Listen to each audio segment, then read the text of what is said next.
Hello and welcome back to Talon 101. This time we're going to talk about Hwoarang's trusty old left plasma blade and his better brother, right plasma blade. There is more than meets the eye to these two launchers that Hwoarang has. I mean, yeah, they're both punishable. One is more punishable over the other, but there is small differences that we need to discuss. So of course, yes, they're both launchers, right? So let's not dwell on that. Let's focus on the fact that back 3 is the faster one that comes out at 16 frames. And it's also the more punishable one at -19 and leaves Hwoarang in left foot forward compared to right plasma blade RFF F44, which is slower by 2 frames at 18 frames and is safer at -13. That's 6 whole frames taken away. So like you're not getting launched. Not unless you're playing against a Mishima, who's on point, mind you. Then you're probably not gonna get launched. Not unless of course your opponent has heat and the heat dash, right? Blah blah blah. Of course, this move leaves him in right foot forward, giving him slightly more combo possibilities compared to back 3. And both of these are tornadoes. So if you don't know what to do in the combo, you can always just look towards any of your plasma blades, even the back turn ones, which we covered in the back turn moves. Link in the description below.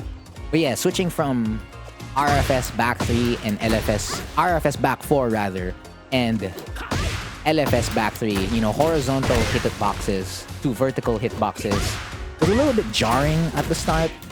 But so far has been really good for Hwoarang because the kind of pickups you can do for combos to like continue it is by far like you can save so many combos, you can extend so many combos by simply doing a dash back 3, a micro dash back 3 that includes like a micro dash into like right foot forward, or like slight dash in right foot forward into like right plasma blade, or even canceling that right foot forward into back 3.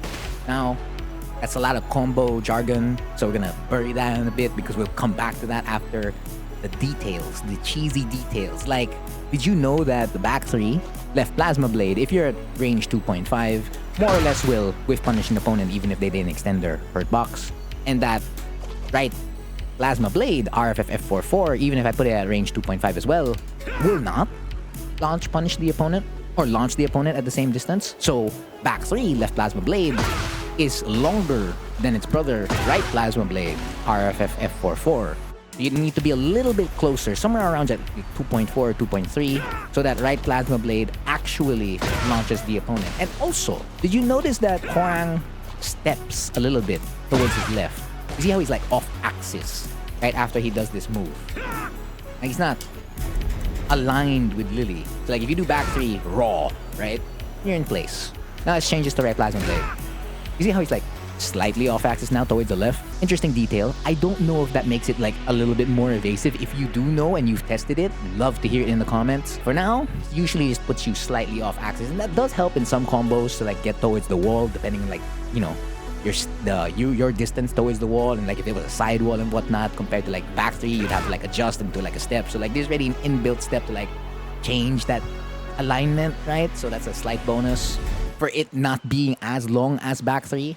And then tracking for your launchers, right? Like for DF2, this tracks towards the left. So it's just like, does back 3 also track towards the left? No, it tracks towards everywhere. It's like, what do you mean everywhere? Well, not necessarily everywhere, but it's kind of like F1+2 in the fact that it covers a lot of options. If you're at +5, so if I do Flamingo 1 or LFS 1 and do back 3 against one of the best sidesteps in the game, I'm catching sidestep left, I'm catching sidestep right, and man, am I catching sidewalk right. The only thing you will not catch is sidewalk left, exactly like F1+2. So if you wanted to risk something and you wanted to call out your opponent, you had a hard read. Yes, go for that back 3. And this is the only time back 3 starts tracking, by the way. Because if you go back to, let's say, +1 on block, right? You do a regular jab. This move is literally the most linear thing in the world. You will not track nowhere. So that's something to take note of. For as long as you have frame advantage in left foot forward, then yeah, feel free to call out with back 3 rather than of course like doing F1+2 or DF2. Hey, true Hwoarang means press back 3 in the riskiest of spots. Right plasma blade, again his older brother. I don't know if older or younger, but like he's definitely the better version, slightly better version. At 0 on block, you will not track towards the left at all. So that's against sidestep left, and this is against sidewalk left. But if we switch this to sidestep right, at 0, but tracks perfectly. Maybe that's because he does take a slight step towards the left to like realign towards the opponent. So anytime the opponent is going to step towards the right and you find yourself in right foot forward, well, you can just right Plasma Blade. And like, what's the punish for you? What's the negative? Negative 13. So like, for as long as they're not a Mishima and for as long as heat's not active, you're not really dying to that, right? You're fine. Like, I can risk the launcher and that's like free information to you. So it's like, oh, they're holding back as they step. So like the SSR into a block. Then that's great because now that's information to you and like you can like down 3-4, you can do other options that track towards that side and continue the pressure. I know that one whiff, but yeah, you get my point, right? Another interesting tidbit between these two Plasma Blades is the consistent hitbox for both these moves on grounded opponents. So they both hit grounded, which is fantastic, but it's a little bit weird on the consistency of it. It's probably attributed to the fact that RFF Plasma Blade does step towards the left a little bit slightly, right? So there'll be instances on any knockdown to counter hit wherein right Plasma Blade will whiff. Actually, it doesn't even have to just be that. It could be anything that knocks down into like right Plasma Blade if you're gonna, you know, transition to it. Because usually you can, just like a little bit frame tight, but it is possible. So if you do not want to risk that, back 3 will always be your most consistent follow-up for a grounded opponent.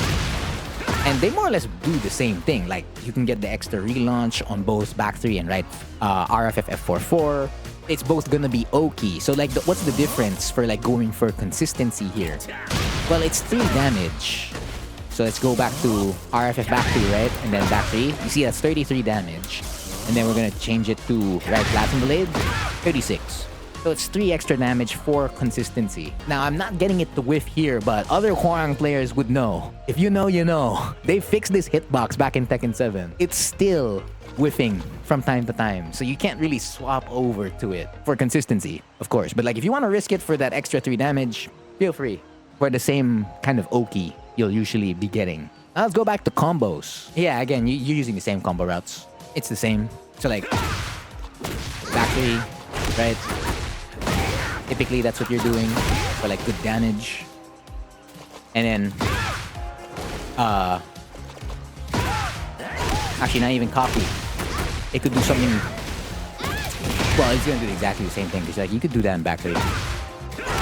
But like you're using more or less the same routes on back 3 and RFF F4-4. Because yeah, you can copy it, but it'll fall under like the DF2 version. Because you can't hit high enough to get the Flying Eagle. If you want to get it, you're going to cancel out and then... Yeah. So you got to do that really, really quickly.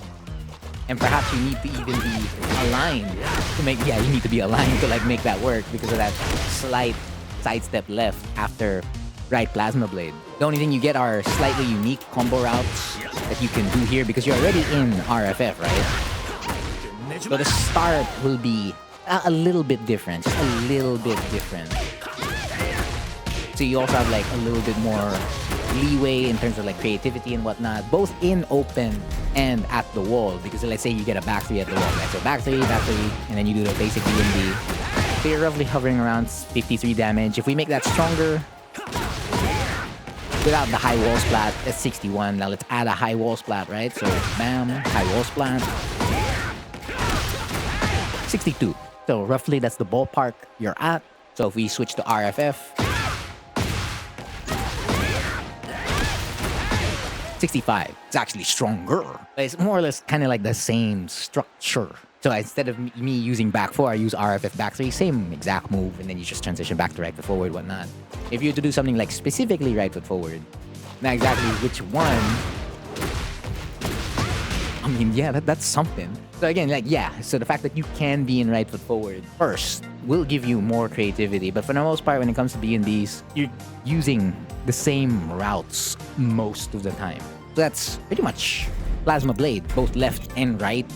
Their launchers, their tornadoes, and, well, left Plasma Blade can only be used for a call out on +5 and above. And of course, anytime you can rely on RFF F4-4 to like track towards the right. It's just that back 3 has always been the more consistent version. And I guess RFF or right plasma blade has always been the slightly stronger version with some inconsistencies. Yeah, that's pretty much everything I know about these two plasma blades. Again, I've been Frontier. That has been the lesson for this video, and thank you for watching.